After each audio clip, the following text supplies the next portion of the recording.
All right, why don't we wrap up with some U.S. Open Cup as we wrap up the tournament itself? It was announced on Thursday that the last three rounds of the U.S. Open Cup are being streamed on Apple TV's MLS Season Pass, free of charge for all to watch as it gets into the later rounds. A competition that saw at most 8,000 people tune in for a YouTube live stream in the previous round is now going to be free to watch for over 25 million Apple TV users worldwide. And of course, because Apple TV is affiliated with MLS, there are enough individuals on the internet finding ways to spin this as a bad thing, because of course they are. 5 months ago, the complaint was that the broadcast deal was not good. MLS dropped the ball when they were in charge, and now they're trying to kill the tournament. Now, US Soccer has come in and chosen the global broadcasting deal that MLS has. They've picked it up for free all over the world, no charge to watch it. And we need to be upset because MLS is now trying to control all of soccer instead of kill the whole thing. It's just exhausting, right? Going through this loop-to-loop narrative with the anti-MLS crowd is exhausting because nothing can be good. And this isn't like us trying to be like, oh, like forget all of the bad stuff that MLS did to the cup. Like, no, obviously that is still a problem, but you can be upset with what they've done and still recognize that this is a good thing.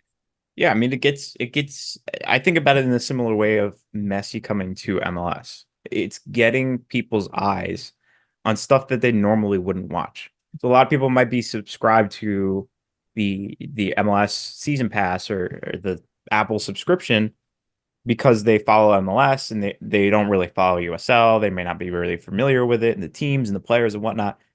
They can now see like, oh, like this is free and available. I've got some time. Let me go check out the game. They go watch the game. They're watching like Sac Republic play.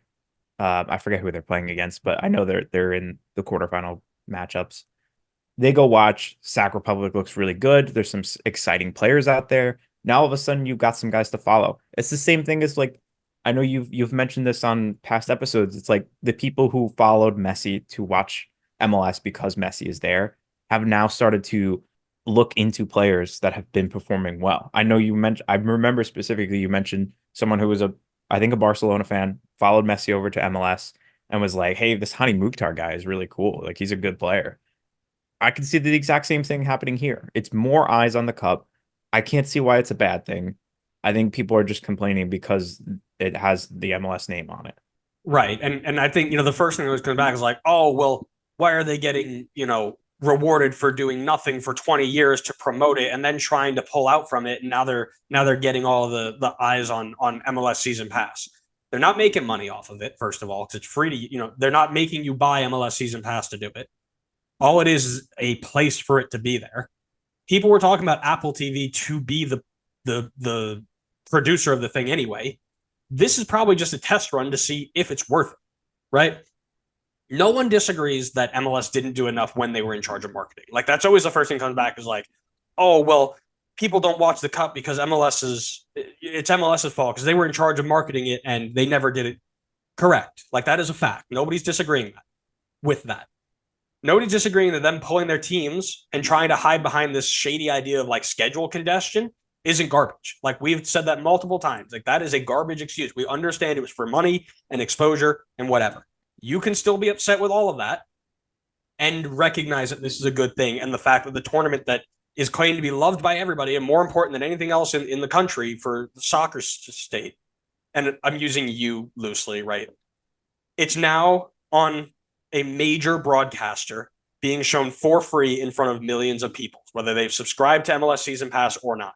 That was always the end goal, right? You talk about like, oh, well, CBS Sports Galazzo like had it, and CBS Sports Galazzo had it for 2 years and never got it out to enough people. It was too hard to find and nobody could figure it out. Apple TV has it in one place every single time. It helps bring exposure to the 3 championship teams left, the MLS sides that are participating in it. And again, it might open the door for an MLS return in the future, right? MLS was complaining because they had to put their teams through, again, I forget what the actual like phrasing was, but some garbage excuse like, oh, we weren't happy with the production quality or whatever. Well, now they've got the production quality. Does that mean that they come back? We'll see. But all of the things that were such big issues 4 months ago, people were like boycotting other tournaments. Don't go to Leagues Cup, cancel your season tickets. Don't do anything because of US Open Cup, right? Now we've found a way to fix it. And it could be very positive for the future, but we have to see it as a negative because MLS adjacent, right? Have a day off. It's okay to be upset at MLS and recognize this is still a good thing, right? Because if anybody else picks it up, Paramount or whatever, they're going to charge you for it. You gotta have Paramount Plus to watch, U.S. Open Cup last 3 rounds. If I don't even know any other streaming services that do this. Peacock picked it up. Yeah, Peacock would have made you buy it too, right? Like, yeah, it is a free to use service to get it in front of millions of eyeballs. It's a good thing.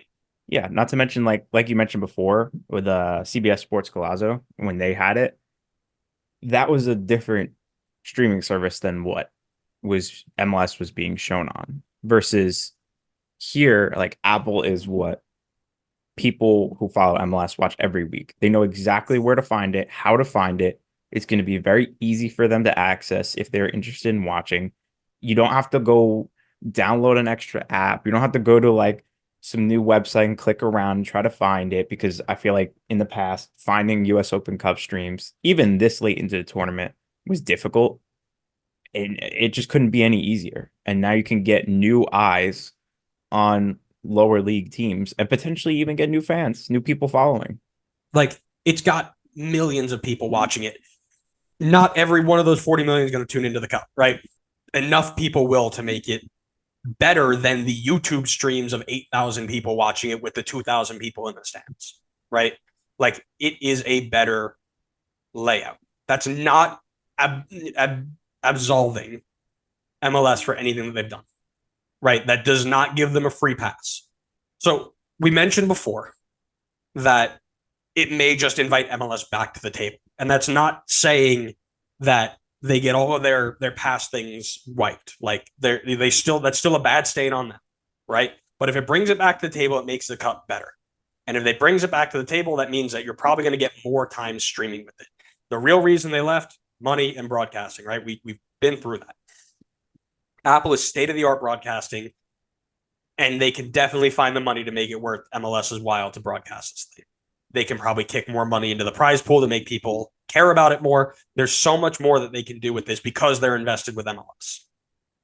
I think the theory that's going around that made the most sense was that Apple TV would kick in whenever MLS enters properly, right? Round of 32, I think that was the last round, is when it would kick in, which would be a massive improvement to what it is now, where if they didn't step in before, I think CBS Sports Golazo did the same thing last year, where they're like, oh, we'll stream the last 3 rounds or 2 rounds on our and I forget what they call, like CBS Sports Golazo, like Plus or whatever.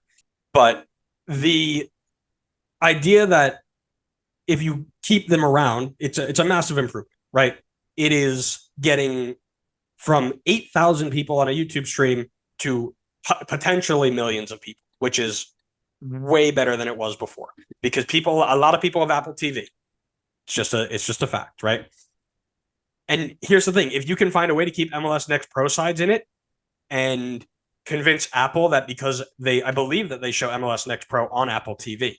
So if you can convince Apple that, hey, your other league is participating from the first round, they can go ahead and stream that round, right? Now you've got every single round in front of millions of eyes, like ESPN Plus does for the FA Cup.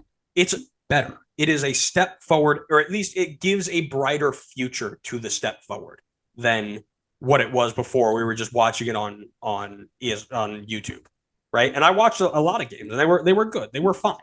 But this has better production quality. End of the day, the more people we put in front of the tournament, the better it is to find investors, show that we've, show the world what the lower league teams look like, the championship, the USL 1 sides, maybe even create people who want to invest in those clubs, whether it be to bring them up to MLS, raise them up to be the best in USL, whatever that looks like. Investment is good, right? But the bottom line, this is a good thing for US Open Cup. This is a good thing for US soccer, regardless of how badly MLS fumbled this. At the end of the day, we got it there. And here's the deal, right? We've seen this happen before, and we've covered it in our history series. This is what the North American Superliga did to the CONCACAF Champions League. MLS was in CONCACAF Champions League. They didn't like it. They thought it was low quality. Nobody cared about it enough. They went out, pulled their own tournament with Liga MX, the North American Superliga, And all of a sudden it's like, oh, we should probably start putting the Champions League in because they're not giving us all the best teams or whatever. And now the Champions League becomes, again, not the top of the top, but it's still a good tournament and everybody participates in it. Is it a dirty way to do it? Yeah. Did we come to the eventual good end conclusion? Yes. Do the ends justify the means? Arguable in philosophy school. I don't know. I got nothing else to add on that. I think we covered it. You're boring. What? What else is there to say on it? You let me go through that whole spiel. You don't even like back me up. You're just like, oh yeah, leave it out there. Let somebody go get him. I already, I already said before that I echoed the same sentiment that you have. Like, obviously it's a good thing, and I think people are just complaining because they want to complain about MLS. This reeks of you weren't prepped for this and you're not ready to share ideas. No, I mean I knew about this. I saw the tweets come in. I think you had sent a couple as well, so I knew about it. I knew some people were upset over it, but I just kind of like swept it under the rug because at this point, anything that is tagged with anything related to MLS is going to have critics. Whatever.